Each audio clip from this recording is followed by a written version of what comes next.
Bullseye! Is that your card? Bullseye! Bullseye! Hell yeah! Bullseye! Bullseye! Is that your card? Bullseye! Bullseye! Hell yeah! Bullseye. Sign your name on the face of that card real big. There you go. We're going to show that card around to everybody. And if you would, Matt, just shuffle it up in there. Give it a good shuffle.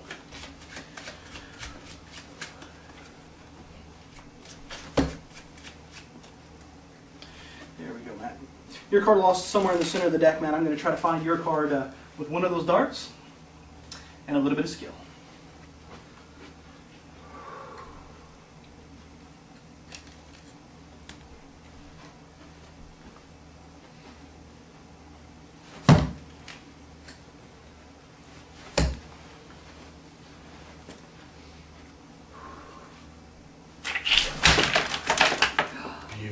Oh, man.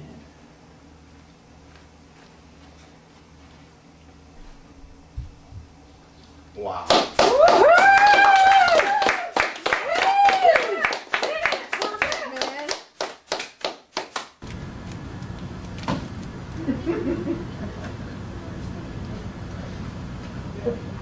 This sucks, dude. Seriously.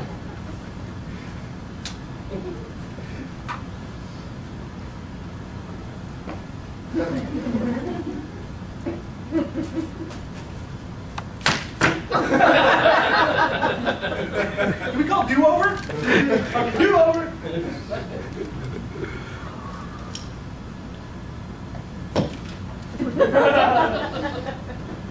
Okay. Here we go. Let's give it up.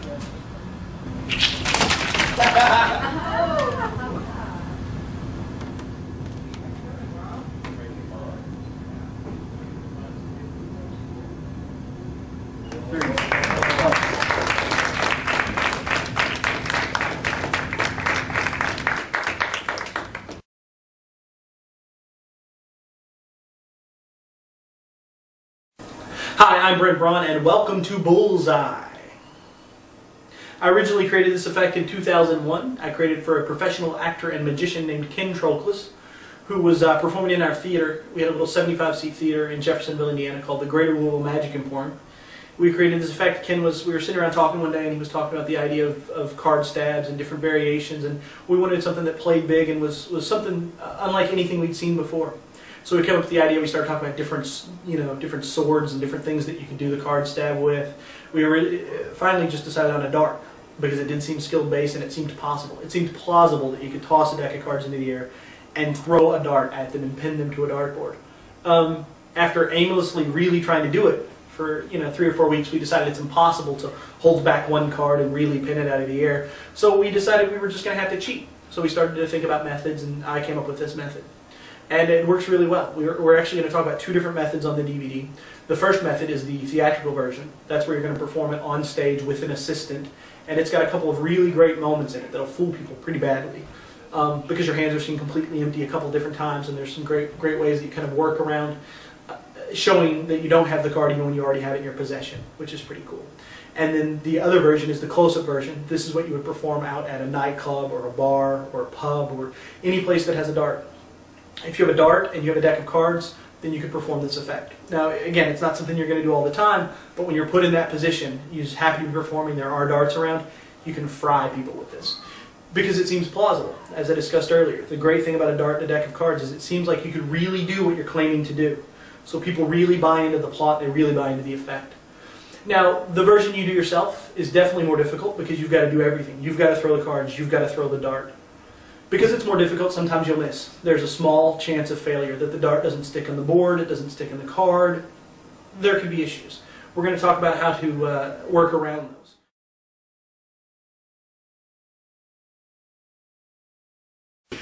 So the first thing that we're going to discuss is the preparation. There is a better preparation to the effect. The great thing is a small amount of preparation goes a long way. The preparation is going to allow you to force the card, it's going to allow you to control the card, and it's going to allow you to secretly load the dart onto the card with just a small amount of prep. In order to prepare the card, the first thing I do is find a red card. It's got a lot of white writing or a lot of white space on it, so the ink, when they sign the card, will show up fairly well. I take the dart and I'm going to penetrate the upper non-indexed corner of the card. that position right there, okay? I just put a hole right in the upper non-indexed corner of the card. I pull the dart out. Now I'm going to break the corner on the card right where that hole's at. Right where the hole's at, I'm going to bend the corner back and break it right on the hole. Okay, now I'm going to push it forward and break the card again. This gives us this soft corner, which is going to work like a dead corner, which will allow us to force the card and to control the card. But that's all the preparation that there is. It's that simple, it's that easy. You've got this card, you're ready to put it in the deck whenever you want to perform this effect, and you're ready to go with a small amount of preparation.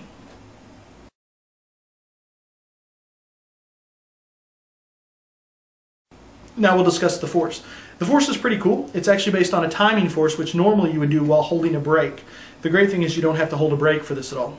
This corner is going to work like a corner short. It does it for you automatically. So you want to cut that corner back into about the middle of the deck. And it's in the upper corner of the card where your left thumb's at still. So it's up in this corner up here, okay? All I do is run my finger down the deck, and as I do, you'll actually hear it pop. At the moment that it pops, that's when I'm hitting the short corner. So I just time that so that when the spectator calls stop, that's where I'm at. So I say, if you would, say stop anytime you like. At the moment they say stop, I just riffle off and let everything go. Okay? So again, I'm here. I riffle, you say stop anytime you want. Stop. Okay. Immediately this hand comes forward to take the card. Okay? Boom. I take the card. As I take the card, I grab it on the corner with the work in it. This is the corner that's bent and that has the hole. So I immediately come over, I grab it on that corner, I come forward and I say sign the card on the face. Okay? So again, as I'm here, that's the corner with the work. Boom. I come forward and I say, here, sign the card on the face. The spectator signs the card on the face. Cool. They sign the card on the face. Now, I don't even have to control the card. The great thing about this is, since there's work in the card, I immediately turn it over, square it up, and hand them everything to shuffle. It gives it a very nice hands-off feel. It looks like I riffle, they sign, and I hand them everything to shuffle. Because I'm going to be able to find that card. Once they hand the deck back to me, it'll be easy for me to look through and locate that card.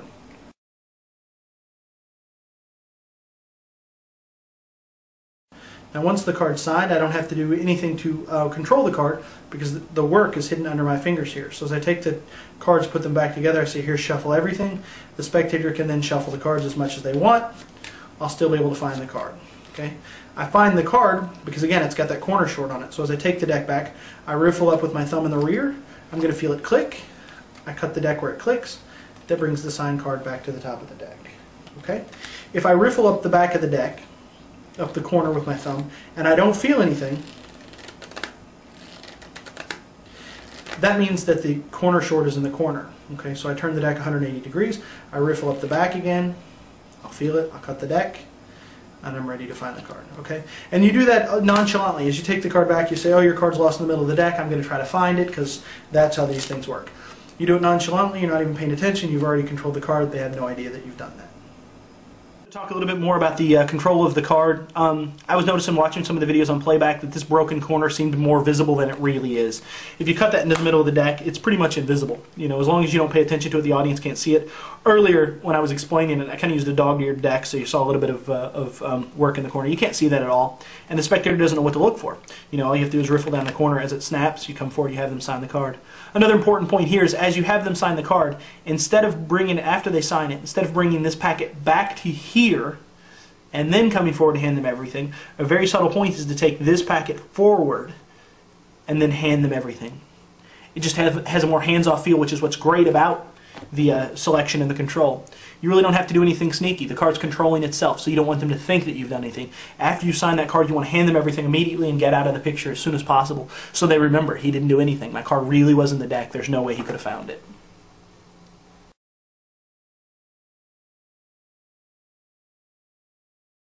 The third thing we get out of this is the ability to load the card onto the dart right in front of the spectator's nose. So this dart's already been thrown at the board and it's stuck in the board. As we approach the dart board, the bent corner is under my left thumb. As I come forward, what I'm going to do is lift my thumb and that corner is going to stand up just a little bit. The moment that that corner stands up, I'm going to hit it with my thumb and roll it to bend it backwards. Now the spectators are positioned to the left, so they don't see that, but that corner's already been bent back. In real time, it looks like this. That's all the movement that there is. That corner's already bent all the way back. It's covered by my thumb. Okay? Now as I approach the dartboard, I take this dart out of the dartboard. It's going to look like I take the dart, slide it under my thumb, and then go back to get the next dart to take it out as well. In reality, what's happened is as I approach the dartboard, I let that corner come up, I bend it back, pull the dart out, I load it into the hole, I reach up and I take the next dart, place it on my hand, then I take the third dart, and I'm prepared to do the toss and the throw. So I wanted to talk a little bit more about the placement of the hole in the actual card. Okay, remember we've killed this corner. We're going to put that hole in there before the trick starts. This is part of the setup. I talked about in the setup that I normally put it in this channel. Okay, so as the bend is here, that hole is located directly in that channel. What that does is it allows that channel or that bend to work like a guide. As I take the dart out of the dartboard, it'll slide right down that channel and then drop into the hole automatically, which means I can do this without looking at it. The card's on top of the deck, I take this dart, I hit it, slide it down, and it pops right in. It almost loads itself that way. Now, one thing that does do is it makes the card where the card won't sit flush against the edge of the dart.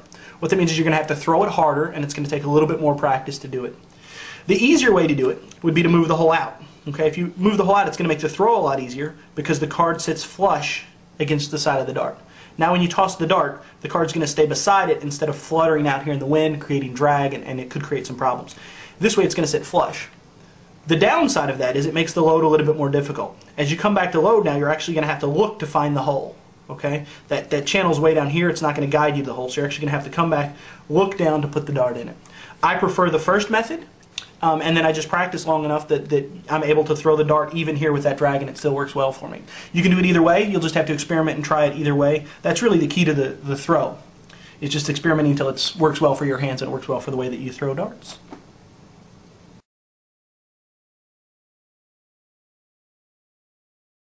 So now we're going to talk a little bit more about loading the dart. At this point the audience has selected the card, they've signed the card, they've handed the deck back to me. As I come back up on the stage where I approach the dartboard, I riffle up the rear, I feel the short, I cut the card, I rotate the deck, the corner is now here. Okay? As I turn this direction, I walk up to the dartboard. As I'm walking the dartboard, I do the move, that corner is now folded back.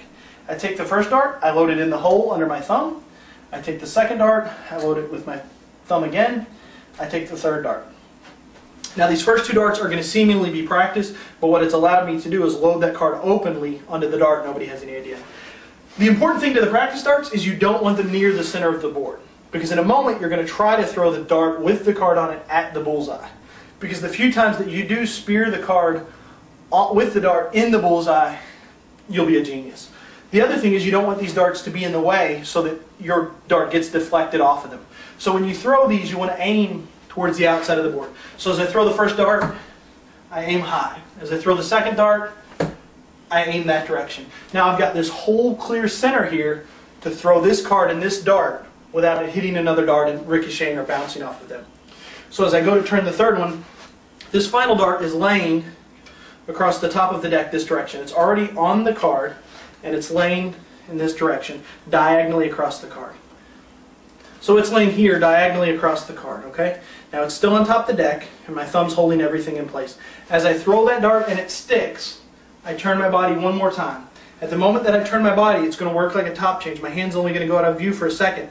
But I'm going to unload this card and this dart into this hand in preparation for the throw. And that happens like this. As I turn to here, I pick it up and I get ready to go. Okay?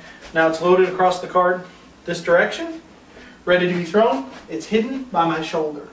The important part here is to not turn your back on the audience. You don't want it to look like you're trying to hide the card.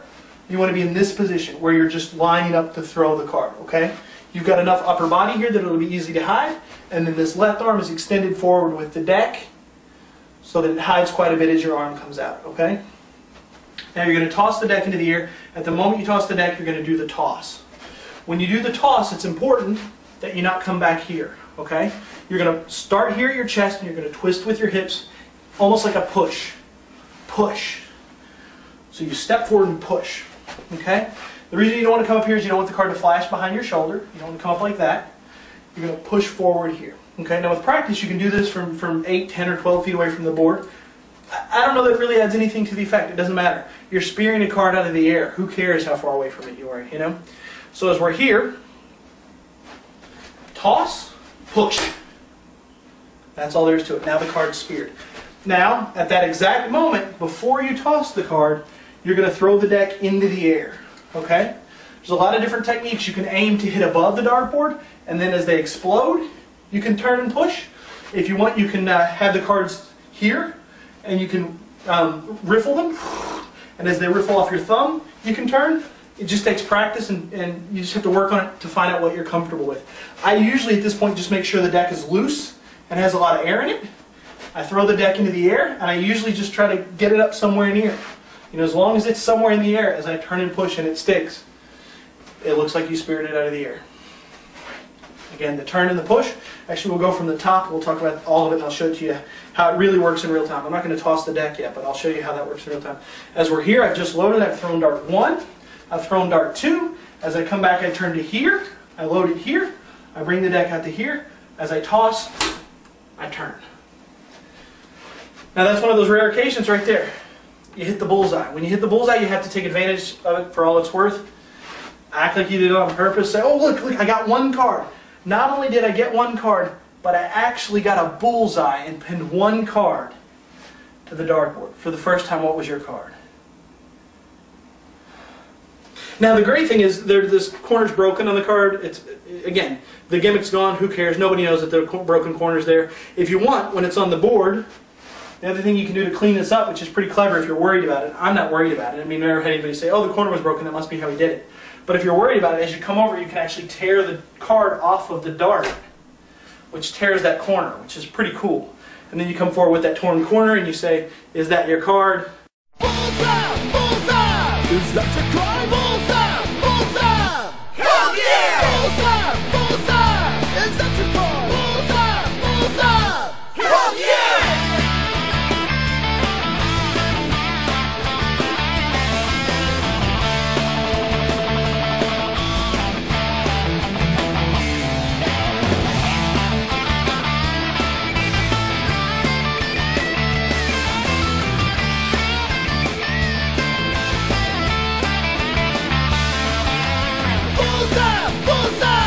Is that your card? Bullseye! Bullseye!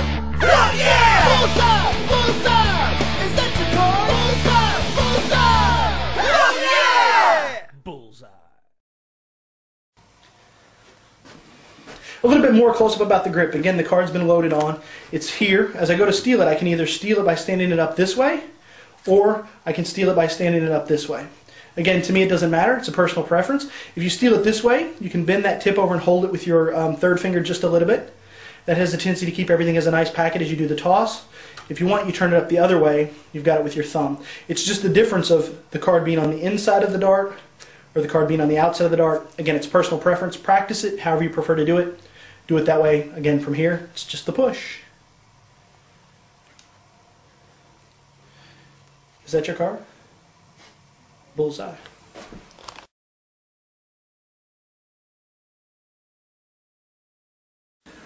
So this is the stage version of Bullseye. I consider it to be the purest form of the effect. This is how Ken and I originally created the effect. It's got a lot of great subtleties in it that you kind of miss out on the impromptu one. The great thing about the impromptu one is you can do it anytime, anywhere. Anytime you've got a dartboard and a dart, and you're in a pub, bar, wherever you're at, you can do it, which is great.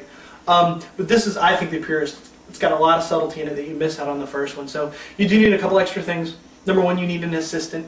The assistant doesn't have to be able to do anything magical. They just have to be able to toss a deck of cards in the air. You do want to rehearse it with them, though, so they understand the timing of the effect. And you also need something to be able to put the darts into. Right now we're using just a bucket, right, that's sitting on a bar stool. Originally, when Ken and I did this in the theater, we had a little like ice cream bucket that you might see at the carnival when you throw the darts and you pop balloons. You know, it's just a little ice cream bucket that was full of darts. We had a lot of darts inside of it. But it just has to look like something that would hold darts that's nonchalant and just there. But that's going to allow you some pretty cool subtleties we're going to talk about right now. So, in the effect, we've got the signed card on top of the deck with the corner under our left thumb. We've already gotten there using the force and the control. We come back up on stage. We don't have our assistant out on stage yet. We're going to get them out in a moment. But as we come back, we pick up some darts. We talk about how great we are at dart throwing. We throw some darts. Now, right now, we want to create a comedy moment. So when we throw the darts, I try not to hit the dartboard.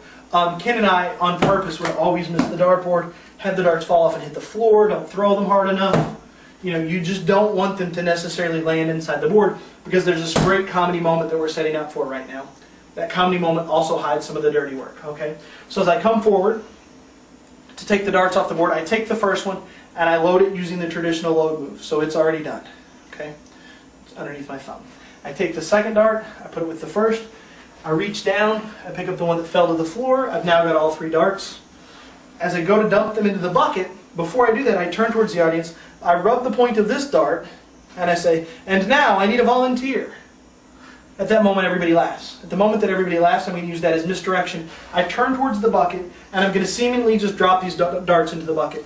But what really happens is, as I come down, I'm going to thumb off the card with the dart as well, as I take my hand back out of the bucket. Say, who wants to help? No, I wouldn't do that to you all, but I've got an assistant who's going to come out here and help me. I have my assistant come out and help. At this point, inside of the bucket now is the card and the dart loaded onto each other. Now it's important, when you drop it in there, don't drop it in there from a height, don't let them see you drop it in there. More importantly, be careful, because if you don't drop it on right, it'll actually separate. The dart will come off the card, and you don't want to have to fiddle around with it when you get it out of the bucket in a moment. So now the card is sitting on the dart inside of the bucket.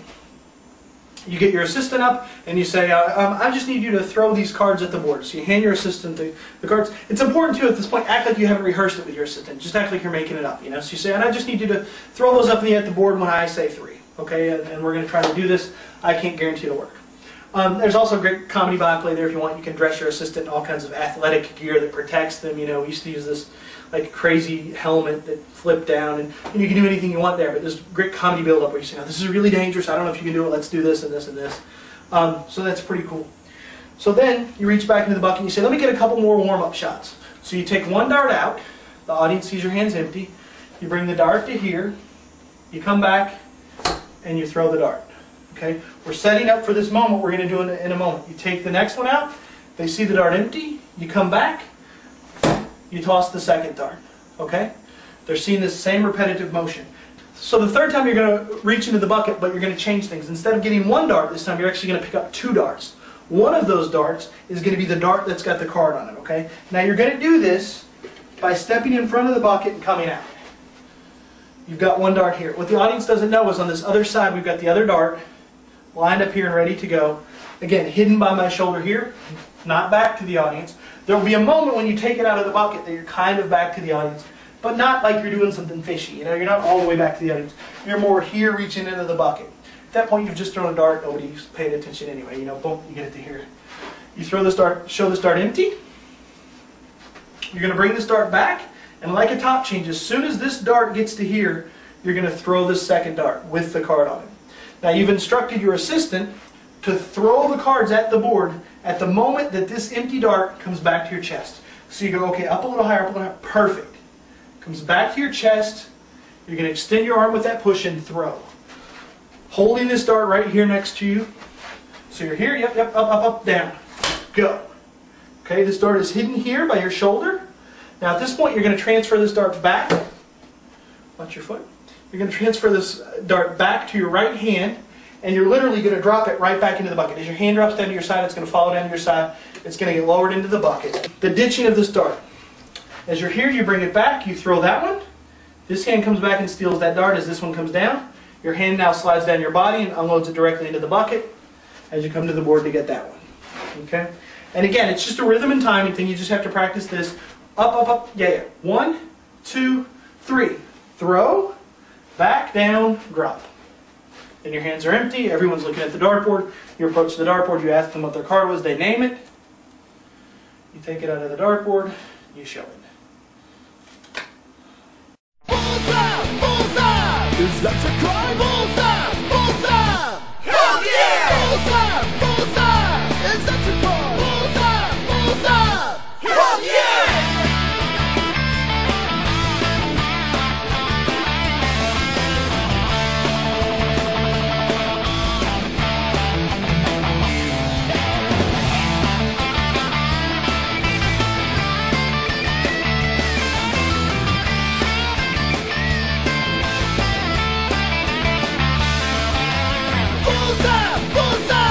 Is that your card? Bullseye! Bullseye! Hell yeah! Bullseye! Bullseye! Is that your card? Bullseye! Bullseye! Hell yeah! Bullseye. So I want to talk a little bit about some of the comedy byplay you get by doing this with an assistant.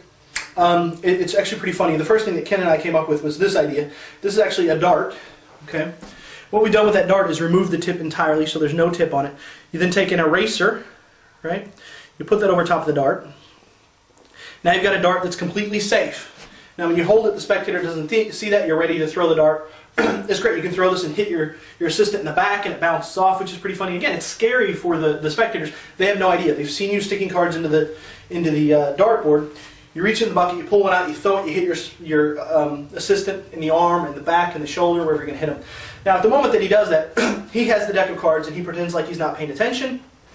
As he's not paying attention, you toss the dart, hit him, everybody's going to freak out. It's a pretty funny moment.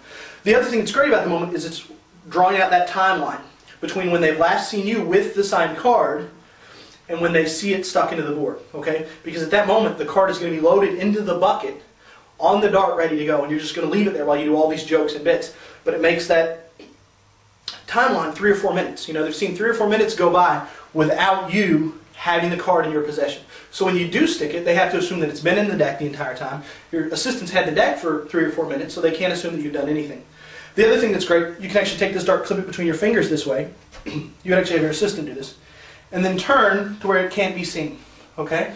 Now he's standing on stage this way. You pretend to throw a dart. At the moment that you pretend to throw a dart, he comes up and smacks himself in the forehead. Okay? Boom! Okay, if he does this right, he's actually going to fall back a couple steps. Oh! Before he reaches up and pulls it out and then tosses it onto the floor. All you're going to do on your side is pretend to throw the dart and then drop your hand onto your side. Okay? Now remember, you're facing this way, he's out there. You take the dart, you do the same thing you've been doing. You pretend to throw, you bring your hand back down to your side, drop it right back in the bucket. You just pretend to throw. As you pretend to throw, he's got his hands down at his side. He comes up at the same moment. Oh! And it looks like you've hit him with the dart. If you're one of those magicians that likes to have fun with your audience and kind of toy with them a little bit, you can also take this dart and just throw it out in the audience. Again, they don't know. You can say, actually, we're going to randomly select a volunteer. Here, you, sir, catch. It's a pretty funny moment. He'll freak out. Ah, you know, it's really funny. It's kind of abusive to your spectator, but if you're into that sort of thing, enjoy. So there are a couple other advantages you get by having an assistant do this. Again, we're talking about extending that timeline so that there's an extended amount of time from when the spectators last saw the cards in your possession. Remember, the signed card is in the bucket being held out. And you're going to create this nice moment where it seems like the cards are more shuffled than they already are. Your assistant has the cards. He's just been speared in the forehead or in the back with a dart. You put all this equipment on him. So now he's got this safety helmet and the catcher's gear and knee pads, and he's ready to do the trick. But he's still a little leery, so he's standing up here and he's kind of not paying attention. He's a little nervous, you know. So you're going to count 1, 2, 3. You're going to throw the dart into the dartboard. After it sticks into the dartboard, and it's clearly been there for 3 or 4 seconds, that's when he's going to turn and riffle the cards at the dartboard. The great thing about this is it's going to create chaos. As the cards hit the floor, nothing's there. The audience can clearly tell that he's messed up the trick. It's a great comedy moment, but it also gives you this moment of, again, increasing that timeline, and this moment of chaos. When the cards hit the floor and they're scattered everywhere, and he has to go pick them up very frantically to get them back together and straighten them back out so he can try again, it seems like a shuffle. A very convincing shuffle. So that's going to look something like this. He's going to count 1, 2, 3. He's going to do the toss. I'm a little hesitant. 1, 2, 3.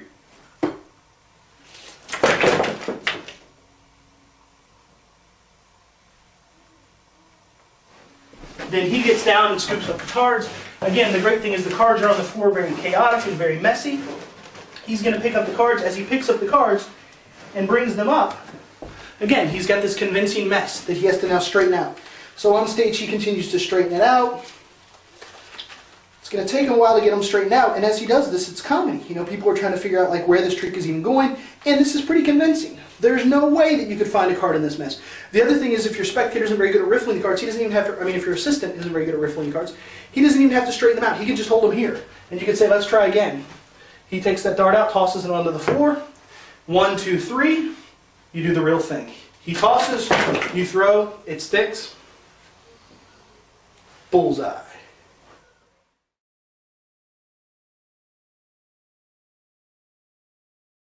So I wanted to talk a little bit more about throwing the cards in the air and actually spearing them out. You know, it's difficult to do because you're doing it all by yourself, so it's kind of a timing thing. It just takes practice, but I'll give you a couple of tips that are going to help you out tremendously. If you remember, we've already got the dart speared into the card. It's ready to load. As I turn my body, I cover it in steel. So now the card and the dart are on this side ready to be thrown. At this moment, I usually take the deck and I give it a bend. Okay, I'm going to give it a big concave bend right here. What that's going to do is put air between those cards so that when they get into the air, they're going to have a tendency to spray everywhere. Because what you don't want to have happen is to have this card go nowhere near the card, the dart and card, go nowhere near the cards and just appear on the board. You know, it's a completely different effect. You want the card to kind of shoot through a group of cards. In order to do that, if you give them this bend, right, and throw the cards not at the dartboard, but throw them about maybe 2 feet above the dartboard. Okay, we're going to hit up here and try to hit the corner. What that's going to do is allow the cards to kind of shower down in front of the dartboard. Now the reason this is so important is it changes the timing. You can throw here and then spear. If you just try to throw them at the dartboard, you've got to do too many things at the same time, and it's a lot more difficult. Okay, so we're going to toss these up. They're going to hit the wall up there, shower downward. That's when we're going to spear the card. Okay, I'll give you an example of what that's going to look like. Now what happens is, since these cards are following and this one goes down, since they're following, this one goes and it spears out. It really creates the illusion that that card has been speared out. The other great thing about this is as soon as those cards hit the wall, everyone is looking here, right? None of the audience's attention is on you throwing. So even if you were to flash a little bit in the back or in the front, or this arm's not up as high as you would like it to be, if you flash around here, doesn't matter because everyone's eyes and all the attention is right here. So by the time the dart sticks, they were looking right where you needed them to, and of course you're done. So, what happens when you miss? My honest response is with enough practice, you're not going to miss. I think you learn to do this 100% of the time. It's definitely going to take practice. You just have to practice. If you do miss, though, we do have an out. And that is that all you have to do is scoop these cards up off the floor, get them shuffled again, and try it a second time. That's all there is to it. So they shuffle the cards and hand them back to you. Because we've got that dead corner, we can still locate that card. We riffle up the back. If we don't feel it, we turn it around, riffle up the back, find the corner, cut it to the top, take the dart out of the dartboard, load it back in, and we're set to try the second time. So there are several different types of darts available. This is kind of the least expensive dart you'll see out there. It's very inexpensive. You see this a lot at inexpensive dartboards and places where you do pop the balloon at the fair and that sort of thing. The problem with this dart is it doesn't have much weight to it. Because it doesn't have much weight to it, it's important that you use the technique where you pierce away from the corner. Okay? Earlier I talked about piercing the card, but piercing in that far corner so that this can hold it. It's really important with this kind of dart. The reason being, this dart doesn't have much mass to it. So if you toss it and you're in that first hole, it's going to hang out too far, and the dart's going to have a tendency to kind of spiral through the air before it hits the dartboard because that hole is creating too much drag. By moving out to this further hole, okay, it's going to sit flush. You can throw it harder and faster. The weight of the dart isn't necessarily a problem then. So if you're using this kind of lightweight dart, I recommend using that technique to keep the dart flying straight and fast. These darts are great. These are heavier darts. You know, these are something you would see more at a pub, a bar, someplace where people are seriously throwing darts. You know. The one problem that I see with these is if you're going to use these on stage, these little feathers, I think they're called, have a tendency to fall off sometimes. You don't want that to happen. So what I recommend you do is just run a little bit of super glue down to each one of these corners, let it set up, and then you're not going to have that happen when you're on stage. So the other thing I wanted to caution you all about is sometimes when a dart sticks into a dartboard, it's not entirely secure in the dartboard. It has a tendency to back itself out and fall out of the dartboard. This becomes a major problem if you're down here doing anything. If your assistant is on the floor scooping up those cards and this dart were to back itself out, it's going to turn, it's going to fall point first directly down. So make sure anytime you come over to the dartboard, you make sure that those darts are either insecure or they've been removed completely if you're doing anything on the floor down here. Okay? You don't want this dart in here because sometimes it's going to have a tendency to just back itself out. When it backs itself out, it could stick and hurt you. So again, it is dangerous. Be careful. If there are darts in the dartboard, treat it with respect and understand this will hurt.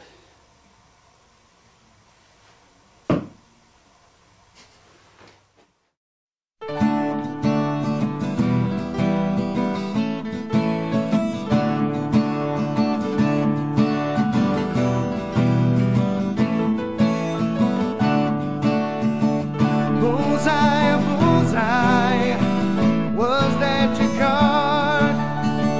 Bullseye, bullseye, oh heck yeah. Bullseye, bullseye, was that your card? Bullseye, bullseye, oh heck yeah. So he takes my signed card and he puts it back into the deck. He shuffles up the deck. Then this guy throws the deck of cards into the air, pulls a dart out, throws the dart at the dartboard, and pins one card to that dartboard. He walks over, takes the card off, holds it high in the air, and says, "Was this your card?" And I said to him, "Oh, heck yeah."